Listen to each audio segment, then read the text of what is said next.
के आएगी। आप जैसा समझे वैसा लिखिए, हमें कोई चिंतित होने की ज़रूरत नहीं है। आप जैसा चाहे लिखिए, लेकिन आप सच्चाई को डेफिनेटली मैं कहूँगा, चाहे वो कोई कुछ भी सोचे या माइंड करे, सच्चाई तो मैं बताऊँगा। बोलिए। Sanuda, I'm not from media. On behalf of Pacific Sound, which is this place, I would like to welcome you. It's an honor to have you. जब भी आपका शो हुआ है, Pacific Sound have been the production team, provided you music, San Antonio हुआ, चाहे San Jose हुआ. And we have our production team, Mr. Tom Narayan right there, Tom, and then Adil Maharaj. Hi. Adil महाराज के पास आपका काफ़ी sound tracks वगैरह भी है जो उसने सैन एंटोनियो से भी रिकॉर्ड कर रखा, मौका मिला तो सुनाएंगे आगे. But it's such an honour. Thank you everyone for joining us and thank you Sameer and Instant Karma for allowing us to host this. हाँ, आप सबको मेरा प्रणाम, नमस्कार, आदाब, वणक्कम, पता नहीं और बहुत कुछ है. जी बोलिए. Sir, my name is Kavita Bajaj. I'm from Sitare TV. My question is, this show is called Everlasting Melodies and it's with Alka ji. Can you talk about the show? There's something special. I know there's a symphony orchestra coming. Definitely. आपने बहुत अच्छा question किया. हम point पे आए कि जिस काम के लिए मैं यहाँ पे आया हूँ, सबसे बड़ी बात है कि ये शो जो है एक unique show. This is first time for me over here America. I have done it in Amsterdam and Holland. It's a very big way. क्या है कि एक सिम्फनी, जो लोग आपने जितने भी मेरा गाना सुना, वॉट एवर आई सैंग या अलका जी, तो क्या है कि उन लोगों के साथ जो लोग बजाया था रिकॉर्ड में, वो लोग आज हमारे साथ स्टेज में बजाएंगे. That is something new. वही वायलिन प्लेयर, वही ब्रास प्लेयर, वही ढोलक प्लेयर, वही जो रिदम है, वही तो सारे लोग हमारे साथ बजाएंगे. ये एक यूनिक चीज़ है. आप में एक यूनिक चीज़ है, क्योंकि आफ्टर 25 ईयर्स, आफ्टर 26 ईयर्स के that player they are playing that same song on stage, तो it's something new I think. तो इस शो का यूनिक जो चीज़ें हैं दैट इज़ दिस, कि सिम्फनी खाली नहीं, सिम्फनी तो है ही, बट सिम्फनी के साथ जो लोग रिकॉर्डिंग में बजाया था ओरिजिनली, वो लोग हमारे साथ स्टेज पे बजाएंगे. Thank you, sir. Thank you very much. Alka ji, I'll ask you a question. This is Sameer. आपसे उस दिन बड़ी लंबी बात हुई थी on गाता रहे मेरा दिल. Thank you so much. So, you know, we talked about your chemistry with Shanuda. 90s के गाने, it was all chemistry. Music था, melody थी, but it was all chemistry. तो अपने लफ्ज़ों में बताइए कि what is that chemistry between the two of you? Chemistry is something you really can't explain. You know, it's just that you there's a connection and there's an understanding, an unsaid understanding, जो कि बोलने की जरूरत नहीं पड़ती है. वो you know that response automatically आ जाता है. अच्छा हुआ कि आपने फिजिक्स की बात नहीं की है, ओनली केमिस्ट्री की बात की. नेक्स्ट क्वेश्चन आपके लिए. नहीं बोलिए.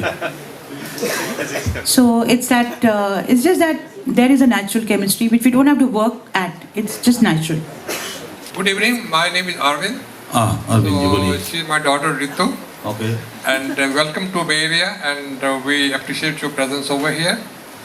So मैंने ये क्वेश्चन आपसे था कि आपके गाने में सुनता रहता हूँ. नाइट टाइम जब मैं अपने काम से आता हूँ तो आपके गाने में ही सुनता हूँ, और मेरी बीवी कहती क्या 90 गाने सुन रहे हो, कोई नए गाने सुनो. Always she complaint. जरा खड़ी हो जाएं प्लीज. कौन है ये? गौर से देखिए, आज का बोली, गौर से देखिए उस औरत को, गौर से देखिए उस औरत को जो समाज को बिगाड़ रहा है. देखिए, ये हमेशा कहती है कि क्यों पुराने गाने सुन रहे हो, नए गाने सुनो. हाँ. जो पुराने गाने सुनने में मजा है वो नए गाने सुनने में मजा नहीं है. मतलब वो रोमांटिक नहीं है. रोमांटिक भी है, पर जो ना रोमांटिक अगर होगा तो 90s के गाने रोमांटिक नहीं होने से वो पसंद नहीं आएगा. वैसे I love your song very much. You are romantic. आप जरा सुधर जाइए, क्योंकि आपका हस्बैंड रोमांटिक है. सो ये बहुत मुसीबत है, लेकिन मैं बोल देता हूँ. हाँ. तो मैंने आपसे ये पूछना था कि आपका पहला गाना कौन सा था? पहला गाना आपने कौन सी फिल्म में गाया और आपको कैसा लगा कि आप पहला गाना? देखिए, जगजीत सिंह जी ने मुझे गवाया था. आंधिया करके एक पिक्चर था, जिसमें रिलीज नहीं हुई, जिसमें Smita Patil and Shatrughan Sinha ji hero heroine थे. अच्छा. हाँ शत्रुघ्न सिन्हा। तो हाँ अब तो रिलीज हो गया। हाँ तभी इसीलिए रिलीज नहीं हुआ। एंड उसमें जगजीत सिंह जी के म्यूजिक डायरेक्शन में मैंने एक गाना गाया था जिसका लिरिक्स राइटर था नीदा फाजली। हाँ सो आंधियाँ करके पिक्चर थी। मैं तो करके सगाई करने गया था लड़ाई जी भर के देखूंगा अपनी गोरी की अंगड़ाई। तो ये गाना था, वही गाना मेरा पहला गाना था। तो आपका सबसे पहला गाना कौन सा हिट हुआ? कौन सा हिट हुआ? या देखिए पहला गाना, एक गाना मेरा हिट हुआ था जीना तेरी गली में करके एक पिक्चर आया था, जीना तेरी गली में। अच्छा ठीक है। उसमें एक गाना था तेरे हम ऐसा नाम, मेरा रणवंत पटोल जी का डुएट गाना था। वो गाना सबसे पहले मेरा हिट हुआ था। एंड आफ्टर दैट मैंने गाया था जुर्म का गाना, जादूगर भी गाया था, जादूगर का हिट नहीं हुआ था, जुर्म का गाना गाया था। जुर्म का गाना जब कोई बात बिगड़ जाए ये आशिकी के बाद हिट हुआ और ज़्यादा लोगों ने। ये तो आपका गाना बहुत फेमस है। हाँ लेकिन ये गाया था पहले आशिकी से पहले। अच्छा। But Aashiqui is the breaking point you can say. Thank you very much, thank for the information. Thank you.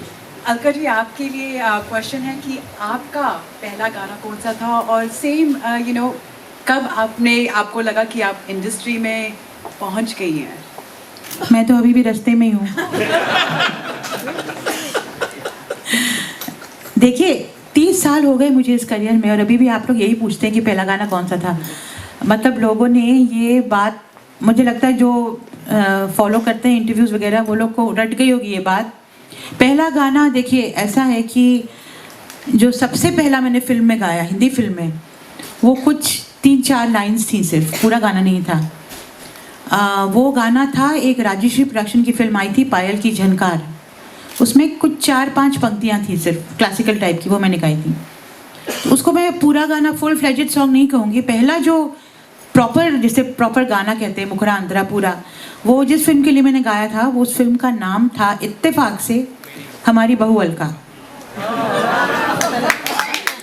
और राजेश रोशन जी का संगीत था और ड्यूएट सॉन्ग था अमित कुमार जी के साथ। समझ लीजिए वो गाना गा के फिल्म इंडस्ट्री में शादी हो गई मेरी। नहीं वो गाना गाने के बाद अलका नाम रखे थे या पहले से ही अलका नाम था? पहले से ही था, उन्होंने फिल्म का नाम मेरे नाम पे रखा। ओह देखो मजाक कर रहे हैं हम लोग। So this is that was the first full fledged song and that was followed. उसके 2-3 गाने के बाद मैंने फिर मेरे अंगने में रिकॉर्ड किया and that became the first successful song जिसे कहते हैं, जिससे पहचान मुझे मिली। But even after that, my career had not really taken off because I was studying in Calcutta. So I had come during my vacation. छुट्टियों में आई थी मैं बॉम्बे, उन छुट्टियों के दौरान मैंने गाना गाया। Once the school had started, I went back to Calcutta.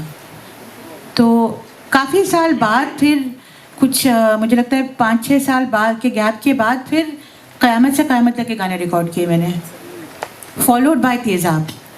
So that ये गाने जब रिलीज़ हुए ना, इसके बाद it was like a no looking back after that. So it was a long journey, step by step. बहुत थक गया है, हम चलते हैं, लॉन्ग जर्नी है। नहीं अभी थकी नहीं हूँ। सितारे